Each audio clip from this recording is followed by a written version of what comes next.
இன்றே டவுன்லோட் செய்து உங்கள் ஃபேவரட் ஷோக்களை என்ஜாய் பண்ணுங்க. பாரதி, இதெல்லாம் என்ன கன்றாவி? இந்த கொடுமையெல்லாம் பாக்குறதுக்கு என்னால சத்தியமா முடியலம்மா. எப்படி எப்படி நீ இந்த வீட்டு வேலைக்காரியா? அவ மனசுல கொஞ்சம் கூட மனசாட்சியே இல்லாம வந்தவங்க கிட்ட உன்னை பத்தி அப்படி சொல்லிட்டு இருக்கா. நீ வேலைக்காரியா? நீதான் அக்மாருக்கு முத்திர குத்துன இந்த வீட்டோட சொந்தக்காரி. அந்த மித்திர அப்படி சொன்னதை கேட்டதும் என் ரத்தமே கொதிச்சு போச்சு. நான் உடனே அவகிட்ட, யாரடி வேலைக்காரி? பாரதி தான் ஆதியோட பொண்டாட்டின்னு உடனே சொல்லிடலாம்னு நினைச்சேன். உன் முகத்துக்காக தான் நான் சொல்லாம விட்டுட்டேன். இதெல்லாம் எனக்கு கொஞ்சம் கூட பிடிக்கல பாரதி. என்ன பண்ணலாம்?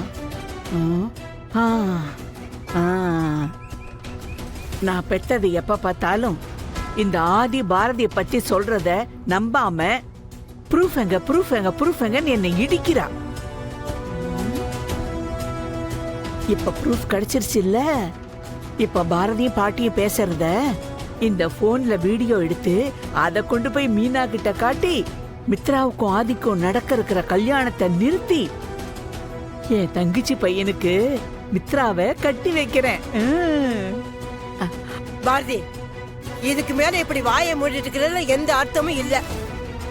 எங்கேயும் கண்காணாத இடத்துக்கு உன்னை வேணான்னு சொல்லிட்டு போன உன் புருஷனை அந்த கடவுள் தான் உன் கண் முன்னாடி கொண்டு வந்து உன் கூட சேர்த்து ஒரே வீட்டுல வாழ வச்சிருக்காரு. அதுக்கெல்லாம் காரணம் இல்லாம இல்ல. நீ இப்பவே ஆதிக்கிட்டு போய் நான் தாண்டா உன் பொண்டாட்டிக்கிற உண்மையை அவகிட்ட சொல்லிடு. நான் இந்த வீட்டு வேலைக்காரி இல்ல, இந்த வீட்டோட எஜமானின்னு தைரியமா சொல்லு. பாட்டி, நீங்க கொஞ்சம் பொறுமையா இருங்க. இன்னும் எத்தனை காலத்துக்கு என்ன பொறுமையா இருக்க சொல்லி ஏன் வாய அடக்கிட்டு இருப்ப நீ? இங்க பாரு பாரதி, உலகத்துல மனுஷனுக்கு விதின்னு ஒண்ணு இருக்கு. அதே விதிய நம்ம மதியால மாத்தி எழுதலாம்னு நம்ம முன்னோர்கள் சொல்லி இருக்காங்க.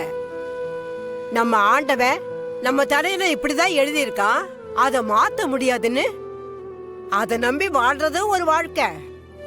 ஆனா நம்ம வாழ்க்கையில எல்லாத்தையுமே மாத்திக்க முடியும்னு தெரிஞ்சு நீ இப்படி குத்துக்கல்லு மாதிரி எதுவுமே பண்ணாம இருக்கிறத பார்த்தாதான் எனக்கு என்ன பண்றதுன்னே தெரியல.